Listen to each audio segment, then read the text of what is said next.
კოსმოსი, ენერგია, ტექნოლოგიები, ბიომედიცინა, კომპიუტერული მეცნიერებები და ასე შემდეგ. 2025 წლის ყველაზე მნიშვნელოვანი სამეცნიერო მიღწევები საკმაოდ მრავალფეროვანია. 2025 წელი მეცნიერებისათვის გამორჩეულ ეტაპად იქცა, რადგან ამ პერიოდში არაერთი მნიშვნელოვანი აღმოჩენა და ტექნოლოგიური წინსვლა დაფიქსირდა, რომელმაც კაცობრიობის ცოდნა არსებითად გააფართოვა. მეცნიერება განსაკუთრებით სწრაფად განვითარდა ისეთ სფეროებში, როგორებიცაა კოსმოსის კვლევა, ხელოვნური ინტელექტი, კვანტური ტექნოლოგიები, ბიომედიცინა, ენერგეტიკა და კლიმატის მეცნიერება. ახალი მიღწევები არა მხოლოდ თეორიული ცოდნის გაღრმავებას ემსახურებოდა, არამედ პრაქტიკული გამოყენების ფართო პერსპექტივებიც შექმნა. ადამიანების ჯანმრთელობის გაუმჯობესებიდან დაწყებული, ენერგიის მდგრადი წყაროების განვითარებით დამთავრებული.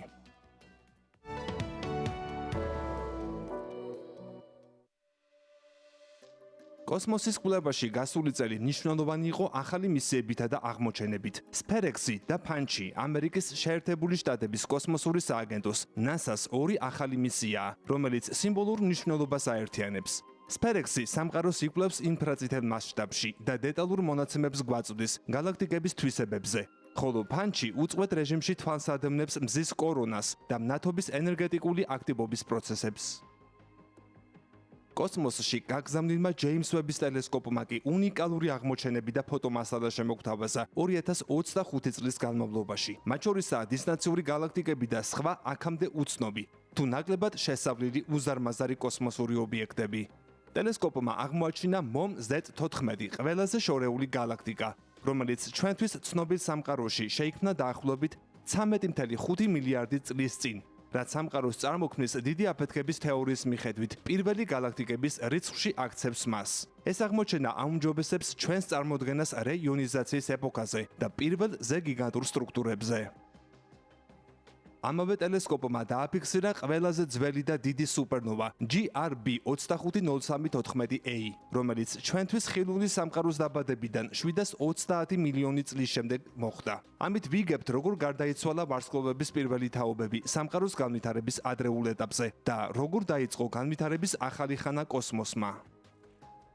ჯეიმს ვების ტელესკოპის მუშაობის შედეგები განსაცვიფრებელია და მხოლოდ ამ აღმოჩენებს არ მოიცავს. აპარატმა ხილული ცის უნიკალური გამოსახულებები შემოგთავაზა, რომელთა დეტალურ შესწავლასაც მეცნიერებმა შეიძლება 10 წლეულები მოანდომონ. მაღალი გარჩევადობის ფოტომასალაში არაერთი უცნობი სფერო, ობიექტი თუ მოვლენაა დაფიქსირებული.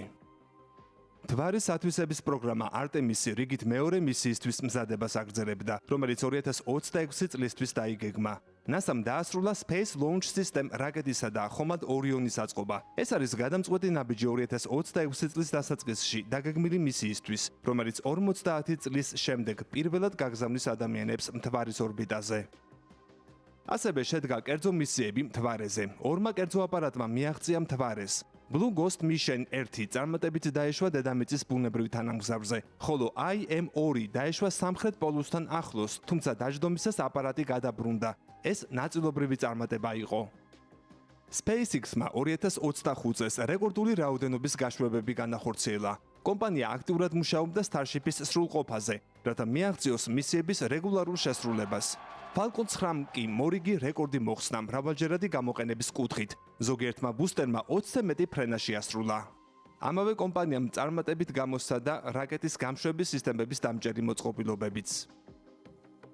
ჩინეთის კოსმოსურმა სააგენტომ კი გამოსცადა სისტემა, რომელიც მიზნად ისახავს პოტენციურად საშიში ასტეროიდის ტრაექტორიის შეცვლას კინეტიკური დარტყმით. ჩილეში ამოქმედდა მსოფლიოში უდიდესი ციფრული კამერის მქონე ვერა რუბინის სახელობის ტელესკოპი, რომელმაც სამხრეთ ცის უპრეცედენტო ხარისხის გადაღება დაიწყო ბნელი მატერიის შესასწავლად. NASA-მ დაასრულა Nancy Grace რომანის ტელესკოპის აწყობაც, რომელსაც კოსმოსში ან 2026 წელს, ან 2027 წელს გაგზავნიან. მალამ კი ტესტირებები მიმდინარეობს. ახალი თაობის ტელესკოპი ჯეიმს ვებთან და ჯერ ისევ მოქმედ ჰაბლის აპარატებთან ერთად სამყაროს უკეთ შესწავლაში დაეხმარება კაცობრიობას. 2025 წლის 2 ნოემბერს კი გრანდიოზულად აღინიშნა საერთაშორისო კოსმოსურ სადგურზე ადამიანების უწყვეტი ყოფნის 25 წლის იუბილე. სხვა ვარსკვლავური სივრციდან მოსული რიგით მესამე ვარსკვლავთშორისი კომეტა 3i წილადი ატლასის აღმოჩენა და მისი შესწავლა ნამდვილად იქცა 2025 წლის ერთ-ერთ უმნიშვნელოვანეს მოვლენად ასტრონომიასა და კოსმოლოგიაში. მისი ჰიპერბოლური ტრაექტორია და უზარმაზარი სიჩქარე ადასტურებს, რომ ის მზის სისტემის გრავიტაციით არ არის შებოჭილი და უბრალოდ გავლით იმყოფება ჩვენთან. კომეტამ უკვე ჩაუვარა დედამიწას და მაქსიმუმ 2026 წლის გაზაფხულზე ის სამუდამოდ დატოვებს მზის სისტემას. ამ კომეტამ ბევრი კონსპირაციები გამოიწვია, რაც მის შესაძლო არაბუნებრივ კერძოდ უცხოპლანეტურ წარმოშობასთანაა დაკავშირებული. თუმცა რაციონალურმა მეცნიერებმა ეს ეჭვები შესაბამისი სამეცნიერო ახსნებით გააქარწყლეს. 2025 წელმა აჩვენა, რომ კოსმოსური რბოლა ახალ ფაზაში შევიდა, სადაც სახელმწიფო სააგენტოებთან ერთად კერძო კომპანიები წამყვან როლს ასრულებენ.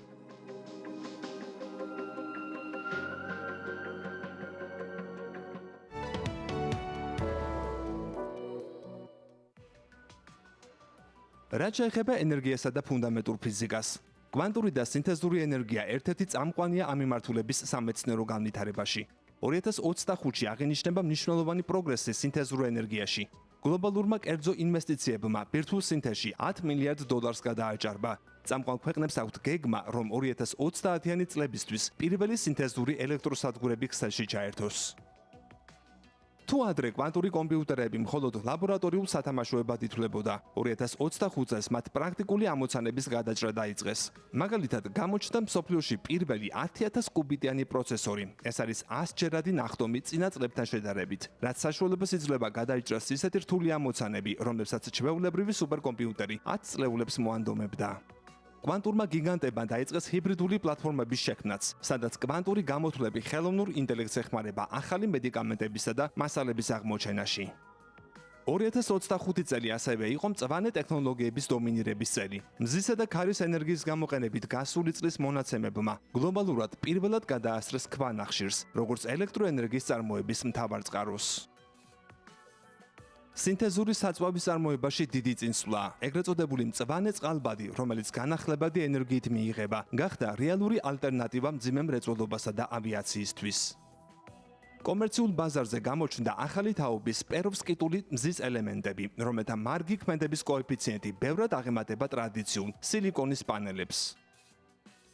ბიომედიცინა, ზოგადად სამედიცინო მიღწევები ხელოვნური ინტელექტის დახმარებით კიდევ უფრო განვითარებადი გახდა. ახალი ტექნოლოგიების წყალობით, კერძოდ CRISPR გენური ინჟინერიის გამოყენებით, მედიცინამ შეძლო სერიოზული გენური დაავადებების კლინიკური მკურნალობა. გამოყენების უფლება მიეცა HIV ინფექციისა და რამდენიმე სახეობის სიმსივნის საწინააღმდეგო ვაქცინებსა და მედიკამენტებს. სამეცნიერო ჯგუფებმა წარმატებით შეძლეს 3D ბიოპრინტერით წარმოებული ორგანოების, გულის, თირკმელისა და საშვილოსნოს შექმნა. ამან კი შესაძლოა ახლო მომავალში შეცვალოს ორგანოების გადანერგვის მეთოდები. 2025-ში მრავალმა ჯგუფმა შექმნა ახალი ნატრიუმის იონური და თერმოდინამიკური ბატარეები, რაც აშკარად ლითიუმ-იონის ბატარეების იაფი, უსაფრთხო და მდგრადი ალტერნატივაა. 2025 წელს ხელოვნური ინტელექტი უბრალოდ ჩატბოტებიდან გადავიდა AI აგენტებზე, რაც სისტემის ავტონომიურ ნაწილობრივ დამოუკიდებელ მოქმედებას უზრუნველყოფს. განსხვავებით წინა წლებისგან, როცა AI მხოლოდ პასუხებს გვაძლევდა, 2025 წლის აგენტებს შეუძლიათ დამოუკიდებლად დაგეგმონ და შეასრულონ რთული დავალებები. მაგალითად, მოგზაურობის სრული დაგეგმვა და დაჯავშნა, კოდის დაწერა და მისი ტესტირება და ასე შემდეგ. ჟურნალმა Time-მა 2025 წლის ადამიანად ხელოვნური ინტელექტის არქიტექტორები დაასახელა. 2025 წელი ელექტრომობილების ბაზრისთვისაც გარდამტეხი აღმოჩნდა. ბაზარზე გამოვიდა მოდელები, რომელთა ერთი დამუხტვით გარბენმა 800 კილომეტრს გადააჭარბა. მომავალი, რომელიც უკვე აქაა. 2025 წელი ისტორიაში შევა როგორც დიდი დაჩქარების წელი. თუ კი გასული 10 წლეული ციფრული ტრანსფორმაციის ნიშნით მიმდინარეობდა. 2025-მა წაშალა ზღვარი სამეცნიერო ფანტასტიკასა და ყოველდღიურობას შორის. ამ წელმა გვაჩვენა, რომ ტექნოლოგიური პროგრესი აღარ არის მხოლოდ უფრო სწრაფი, ან უფრო მძლავრი მოწყობილობების შექმნა. ეს არის ადამიანის შესაძლებლობების რადიკალური გაფართოება. ჩვენ დავინახეთ, რომ ყველაზე დიდი გამოწვევების წინაშეც კი იქნება ეს კლიმატის ცვლილება თუ შორეული კოსმოსის ათვისება. მეცნიერება რჩება ჩვენს მთავარ და ყველაზე საიმედო კომპასად. 2025 წლის მიღწევები არა მხოლოდ ასრულებს ერთ ციკლს, არამედ გზას უხსნის მომავალს, სადაც ტექნოლოგია აღარ არის ჩვენგან განცალკევებული საგანი, არამედ ჩვენი ყოფიერების განუყოფელი ინტელექტუალური ნაწილია. 2026 წელს კი კიდევ უფრო დიდი ბუმი გველის.